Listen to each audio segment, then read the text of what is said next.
¿Qué tal, hermano? Que el Señor los bendiga. Mi nombre es Guillermo, soy pastor de la Iglesia Cristiana en la ciudad de Luján, en Buenos Aires, Argentina, y hoy estoy una vez más, como cada semana, una vez por semana, reuniéndome con todos ustedes para poder compartir la Escritura, la palabra de Dios, ¿sí? Es importante el estudio sistemático de la palabra de Dios, y es lo que queremos hacer a través de esta red, de este medio, poder llegar a cada casa y a cada corazón, para que puedan conocer la verdad de la palabra y ya que no sean engañados una vez más por la religión. No importa el nombre que ésta tenga, todas las religiones aún se han desviado de la palabra de Dios y es necesario conocer la Escritura para no ser engañados. Les comento, a través de Iglesia Cristiana de Luján nos pueden seguir a través del Facebook y del YouTube. Así que estamos esperando el llamado de ustedes, la suscripción de ustedes, para que estos videos les lleguen al momento de ser levantados al YouTube. Así que vamos adelante con este tema, matrimonio bíblico. Estuve buscando una definición, creo yo que la más correcta en cuanto a lo que es matrimonio es esta que le voy a enunciar. Es cuando un hombre y una mujer resuelven unirse en todo sentido para su realización mutua, establecer un hogar, criar una familia eventual y respetar sus votos hasta la muerte. ¿Esto qué significa votos? El matrimonio es un contrato. Tanto el esposo a la esposa como la esposa al esposo deben de hacerse votos. Un voto de fidelidad, un voto de amor y un voto de permanencia. Si esto realmente existe entre la pareja, entonces Dios los bendice y bendice ese matrimonio. Vamos a Génesis 1:28 y capítulo 2 del 18 al 25. Vamos a ver lo que dice la palabra de Dios respecto de lo que es realmente el matrimonio. Por ejemplo, en 2:18 dice, y dijo Jehová Dios, no es bueno que el hombre esté solo, le haré ayuda idónea para él. Adán había visto que en la creación había parejas, según su género, de animales, pero en cuanto a sí mismo, él estaba solo. Dios lo sabía y Dios mismo dijo, no es bueno que Adán esté solo, le haré ayuda idónea para él. Y es así como Dios creó a la mujer de la costilla del hombre. Y luego en el versículo 24 del capítulo 2 de Génesis dice, por tanto, dejará el hombre a su padre y a su madre, y se unirá a su mujer, y serán una sola carne. Cuando la Escritura nos habla de ser una sola carne, estamos hablando de un acto sexual, ¿sí? Por lo cual esta unión es constituida como matrimonio delante del Señor. Por supuesto que hay una contraparte llamada el pecado de la fornicación. Y esto significa cuando hay un acto sexual fuera del matrimonio, esto es, sin compromiso alguno de amor, de fidelidad y de permanencia. He aquí la grave equivocación de los evangélicos al señalar con el dedo a todas aquellas personas que están desde hace años en pareja, que aún tienen hijos en común, pero que la religión los tilda de fornicarios, simplemente por el hecho de que no se han casado, no han pasado por el registro civil y no han tenido una ceremonia nupcial en la iglesia. Recordemos que el registro civil es un acto jurídico, aquí lo tengo anotado, que legitima la relación matrimonial delante de la sociedad. Es a través del registro civil que tanto él como ella, hombre y mujer, que están en matrimonio, tienen derechos y obligaciones. Y es un acto jurídico, es lo que los legitima delante de toda la sociedad. La ceremonia por iglesia es el testimonio que da ese matrimonio, el varón y la mujer, de esa unión delante de los hermanos de la fe, delante de gente que posee una misma creencia, ¿sí? Es por eso que los católicos se casan, que tienen creencia católica, se casan en la católica, y los evangélicos lo mismo. Ahora resulta que tanto en una religión como en la otra, ocurre que a la hora de acusar de fornicarios a una pareja, se equivocan por lo general, por el hecho de que no han pasado por este registro civil y la ceremonia. Pero la Biblia nos está haciendo referencia que cuando un varón deja a su padre y a su madre, se une a su mujer y ambos son una sola carne, a esto Dios le llama matrimonio, Dios bendice esa relación y no nos tenemos que equivocar más. a vos evangélico que me estás escuchando el día de hoy, no tildes de fornicario a una persona que tiene una pareja estable y que han decidido vivir para siempre hasta que la muerte los separe, como dice la palabra del Señor, ¿sí? Pero en cambio hay muchos sistemas sectarios hoy por hoy que acusan de un pecado que no existe realmente. A mí me ocurría cuando era evangélico de estar también señalando con el dedo cuando no debía. Y la gente crea la mentira de estos engañadores evangélicos que dicen que fornicación es no estar casado por civil o por iglesia. Estos votos son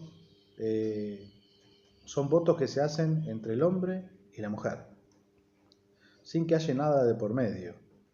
Y la bendición la trae el Señor, la trae Dios. Vamos a seguir indagando en la palabra del Señor otras cuestiones relacionadas sobre este tema. Por ejemplo, en Romanos 7, del 2 al 3, dice: porque la mujer casada está sujeta por la ley del marido mientras éste vive, pero si el marido muere, ella queda libre de la ley del marido. Así que, si en vida del marido se uniere a otro varón, será llamada adúltera, pero si su marido muriere, éste es libre de esa ley, de tal manera que si se uniere a otro marido, no será adúltera.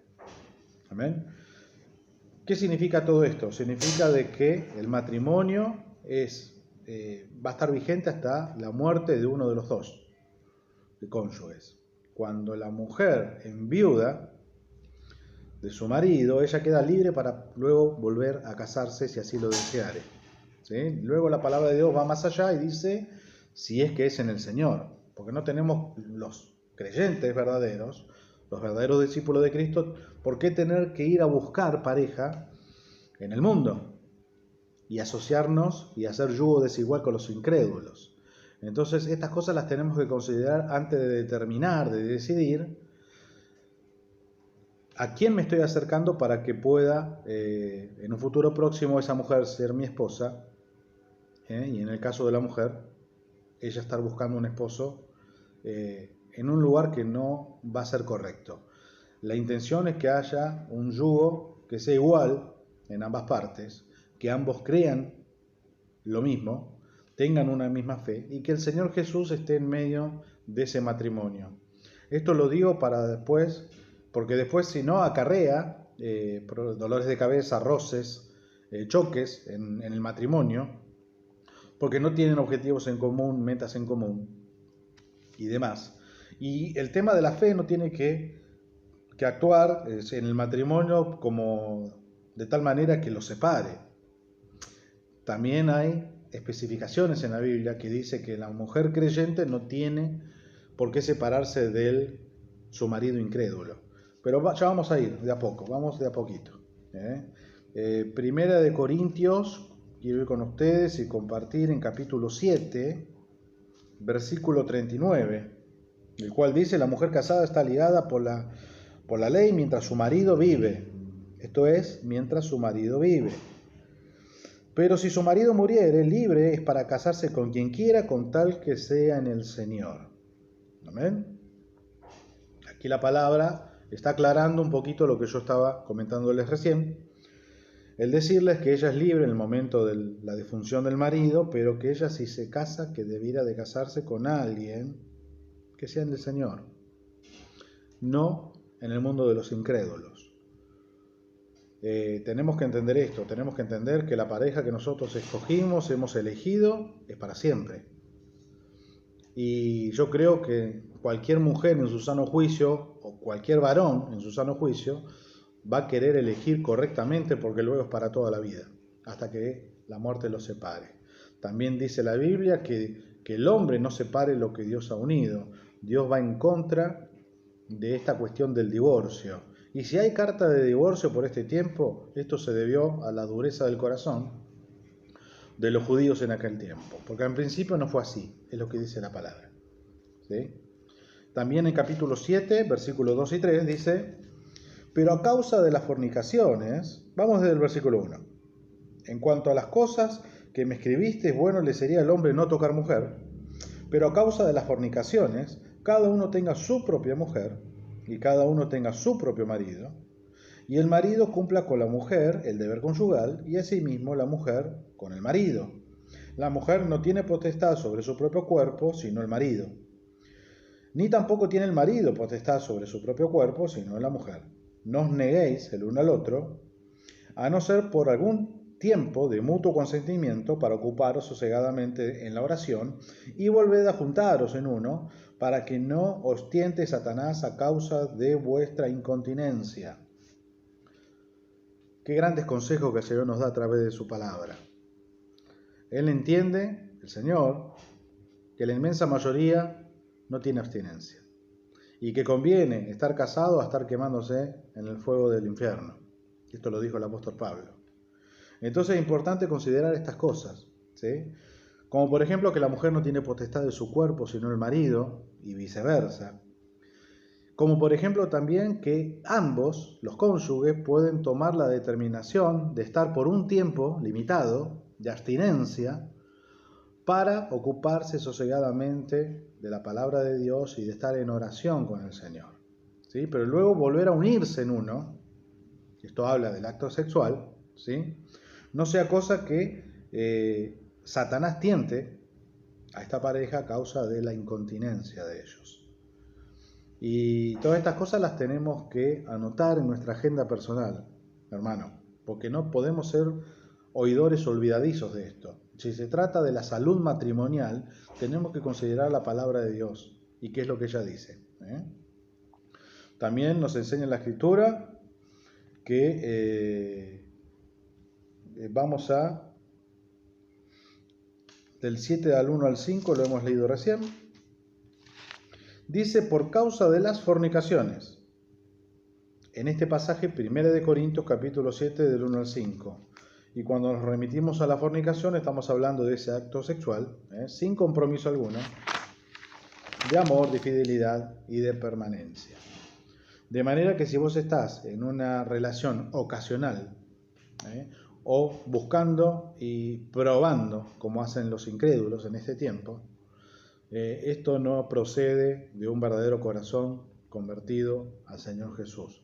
Los verdaderos cristianos van a estar buscando una pareja en serio, van a querer conocerla primeramente, se van a tomar el tiempo para poder hacerlo, ¿sí? Y luego van a entrar en esto que es el matrimonio, que es un matrimonio que se toma con total seriedad y que es para toda la vida, hermano.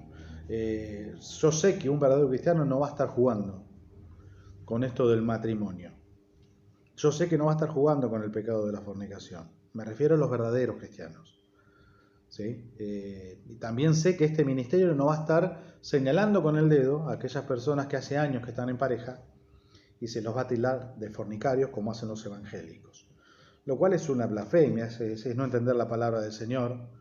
Es más, cuando la Biblia habla de las bodas, hace referencia a las fiestas que se hacían, ¿sí? Festejando la unión del hombre con la mujer, y las familias se reunían y las personas más allegadas, más cercanos a ellos se reunían y se conocían entre ellos a través de esa fiesta, la cual duraba hasta una semana. Así que cuando la Biblia hace referencia a las bodas, no está haciendo referencia a un registro civil, no está haciendo referencia a una ceremonia nupcial. Lo que hace referencia es a esa fiesta que hacían, ese gran banquete relacionado con el matrimonio ya constituido por el varón y la mujer. Quiero que sepan que en la provincia de Santa Fe hubo una ley provincial que tiene que ver con el registro civil, dando inicio en el año 1867. 20 años después esa ley se hace nacional, la ley del registro civil en nuestro país, nuestra querida Argentina. En 1887 el registro civil pasa a ser ley nacional. ¿Con esto qué quiero decir? Que antes del año 1867, en la provincia de Santa Fe, y antes del año 1887, a nivel nacional, todos los que estaban en pareja estaban en fornicación, según los evangélicos. ¿Ven cómo esto genera confusión, discusiones que no debe de haber, ¿sí? Y se fundamentan desde la ignorancia para predicar el evangelio? Sabemos que hay una ley que inició en nuestro país, en Argentina, a finales del año 1800, con respecto al registro civil. Y ahora vamos a estar tildando de fornicarios a aquellos que no llevan su matrimonio a legalizar en el registro civil. ¿No les parece ilógico? ¿Qué es lo que sucedió antes de 1867? Ocurrió lo que Vos hizo con Ruth, en el libro de Ruth. La tomó por mujer y fueron matrimonio. Pero no había una ceremonia de por medio, hermano. Por tanto, no llamemos fornicarios a quienes no lo son. Verdaderamente fornicarios son los que tienen una pareja y no han hecho votos de amor, de fidelidad y de permanencia. Yo espero que esto quede bien claro. Sigamos adelante con la escritura en Hebreos capítulo 13, versículo 4.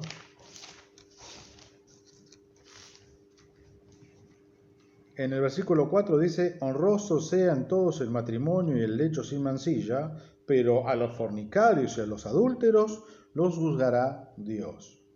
Dios está esperando ese voto de fidelidad que sea hasta el último día, hermano. ¿Sí? Pero cuando involucra dentro del matrimonio el pecado de la fornicación, que se vuelve adulterio, ¿sí? Dios, porque es justo, tiene que juzgar con justo juicio.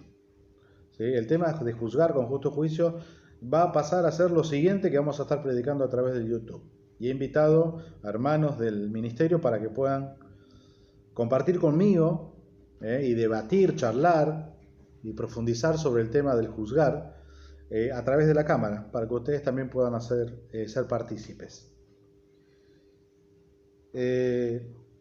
Honrosos sean todos el matrimonio y el lecho sin mancilla, pero los fornicarios y los adúlteros los juzgará Dios. Todo aquel que está en fornicación y que no se ha arrepentido de su pecado, en el caso que le toque hoy mismo partir, no puede entrar al reino de los cielos. Le espera una horrenda expectación de juicio, ¿sí? Y el resultado final va a ser el infierno. Para todas aquellas personas que no se han arrepentido de sus pecados. Entre estos pecados, la fornicación. Por eso no juegues con este tema de la fornicación. Preferible que tomes con seriedad la posibilidad de un matrimonio y que aprendas a amar a tu mujer, que la ames y que porque la amas realmente estés en matrimonio con ella y ambos sean una pareja fiel. Esto es lo que Dios quiere, esto es lo que a Dios le agrada, esto es lo que ha querido hacer desde siempre, desde Adán y Eva en adelante. ¿Sí? También vamos a Mateo 5, 31 al 32. Vamos a buscar allí. Mateo capítulo 5.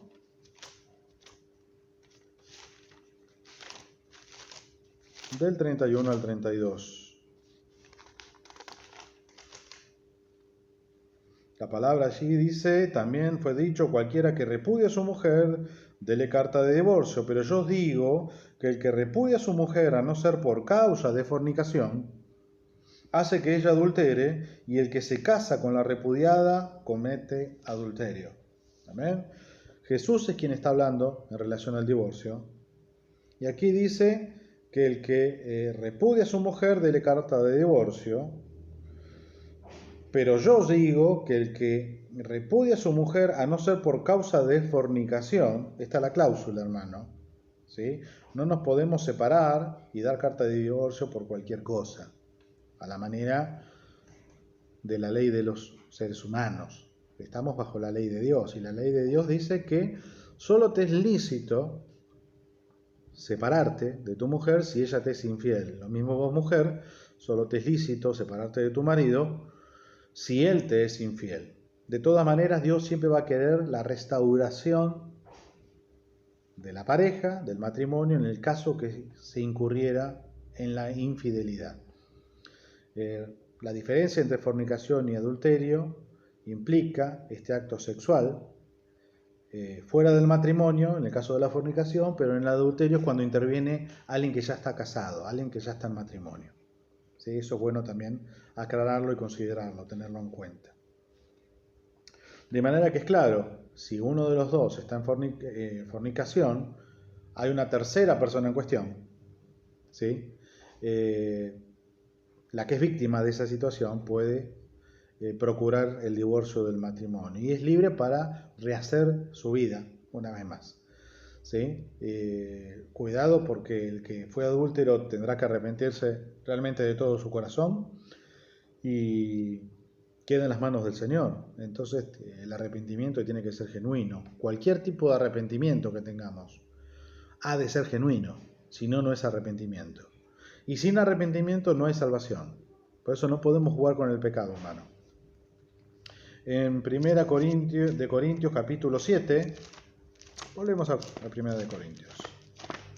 Capítulo 7, versículo 10 al 16. Esto es un estudio bíblico. Estamos relacionando muchos versículos bíblicos de la palabra del Señor. Habíamos comenzado de Génesis, ahora estamos en 1 de Corintios. Estos versículos se relacionan porque tienen que ver con un tema puntual. Esto es la relación entre un hombre y una mujer, llamado matrimonio. Matrimonio a la luz de la palabra de Dios, delante de los ojos de Dios. Luego viene lo que es el registro civil, viene lo que es la ceremonia nupcial, ¿sí? Y esto legitima esa relación delante de la sociedad. No es que estamos en contra del registro civil, pero sí queremos traer claridad respecto de lo que es el matrimonio a los ojos de Dios. ¿Se entiende, no? Capítulo 7, versículo 10 al 16.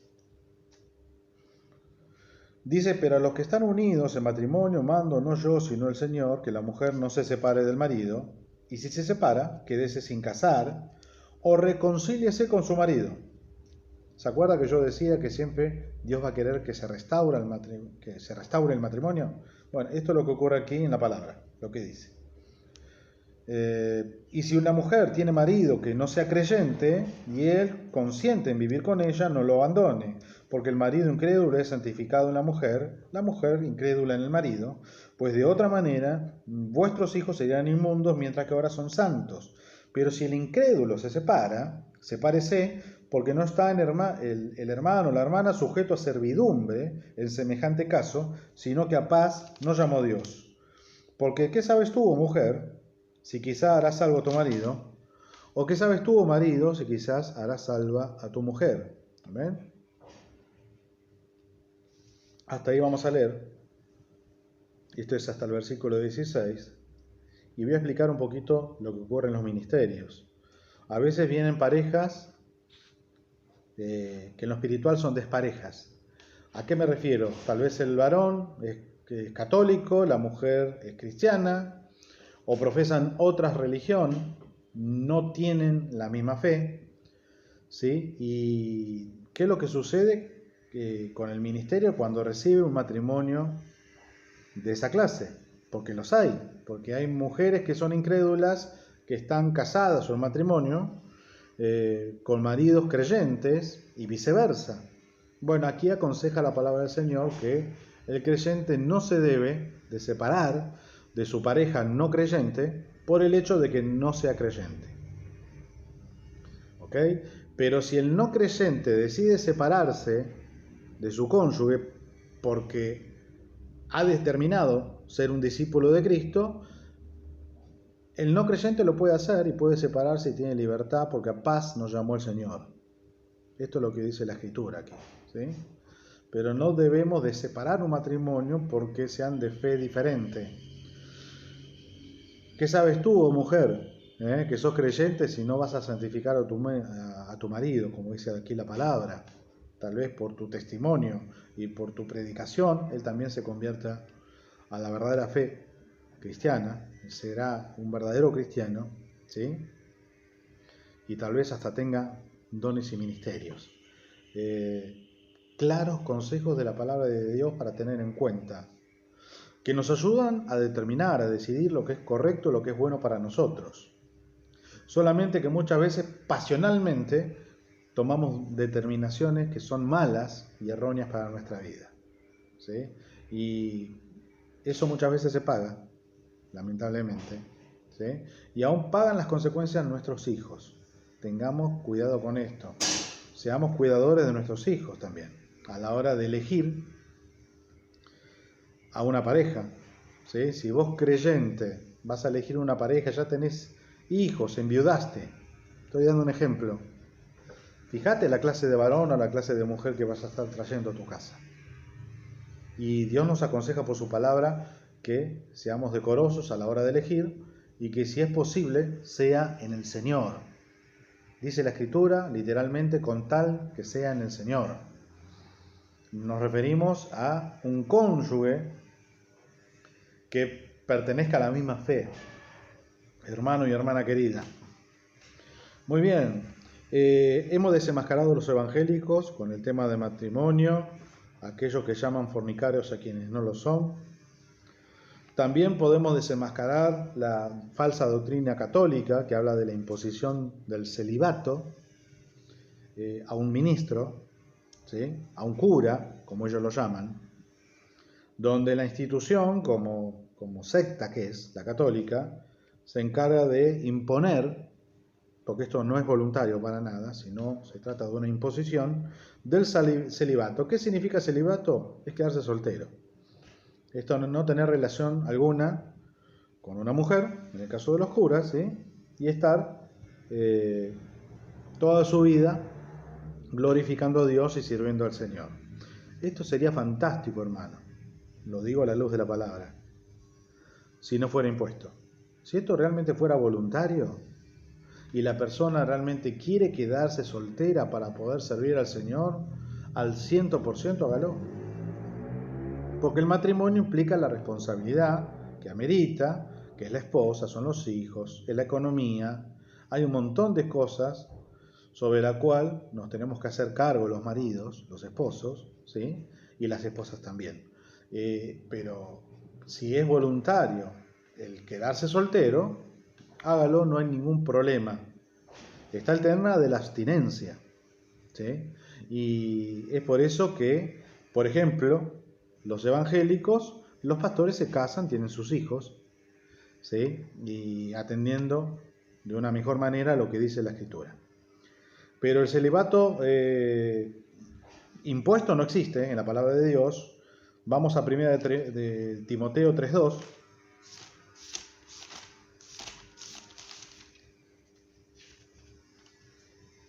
Y dice, pero es necesario que el obispo, la palabra obispo es sinónimo de anciano o de pastor, sea irreprensible, marido de una sola mujer, sobrio, prudente, decoroso, hospedador, apto para enseñar. Esto significa marido de una sola mujer, que sea fiel a su esposa, que sepa cuidar, gobernar bien su casa para cuidar de la iglesia, esto es lo que dice la Escritura, ¿sí? Y es fácilmente refutable esta falsa doctrina del celibato impuesto por los católicos, ¿sí? También hay requisitos de obispos y diáconos, en el versículo 12 del mismo capítulo, el cual dice, los diáconos sean maridos de una sola mujer y que gobiernen bien sus hijos y sus casas. Entonces nos referimos tanto a obispos como a diáconos que sean maridos de una sola mujer, ¿sí? Que sean fieles, esto significa. Que practiquen la monogamia, esto es lo que significa. También en en Tito capítulo 1 versículo 6 dice, por esta causa te dejé en Creta para que corrigieses lo deficiente y establecieses ancianos en cada ciudad, así como yo te mandé. El que fuere irreprensible, marido de una sola mujer, una vez más, y que tenga hijos creyentes que no estén acusados de disolución ni de rebeldía. Entonces queda más que claro a la luz de la palabra que el celibato impuesto por los católicos no existe, al menos no figura en las Escrituras. También existe una falsa doctrina, más que doctrina bíblica, es una filosofía llamada el ascetismo, que no es más que apostasía, es desviación de la fe, que tiene que ver con procurar el perfeccionamiento moral y espiritual, y que para esto se requiere que un varón no se case. Esto es lo que dice esta enseñanza, la cual se refuta con 1 de Timoteo, capítulo 4, versículos 2 al 3. La Escritura dice, por la hipocresía de mentirosos que teniendo cauterizada la conciencia, prohibirán casarse, escuchó bien lo que dije, prohibirán casarse y mandarán abstenerse de alimentos a Dios, que Dios creó, para que con acción de gracias participasen de ello los creyentes y los que han conocido la verdad. De esta manera nos damos cuenta de que hay mucha doctrina falsa dando vuelta por ahí y que nosotros, a la luz de la palabra, podemos desenmascarar la mentira. ¿Por qué? Porque la verdad es una sola y damos gracias por ello. Hermanos, hay muchos ruidos por aquí, así que cortamos este programa y nos preparamos para la siguiente oportunidad donde vamos a estar hablando sobre el juzgar con justo juicio. El Señor los bendiga. Si hay algo que no quedó bien claro respecto a este tema, vuelvan a ver el video está en YouTube para que ustedes los vuelvan a ver las veces que sea necesario, puedan compartir con nosotros los versículos que aquí estamos exponiendo, ¿sí? Y puedan todos llegar a la verdad. Que el Señor los bendiga grandemente. Saludos al cuerpo de Cristo de Luján.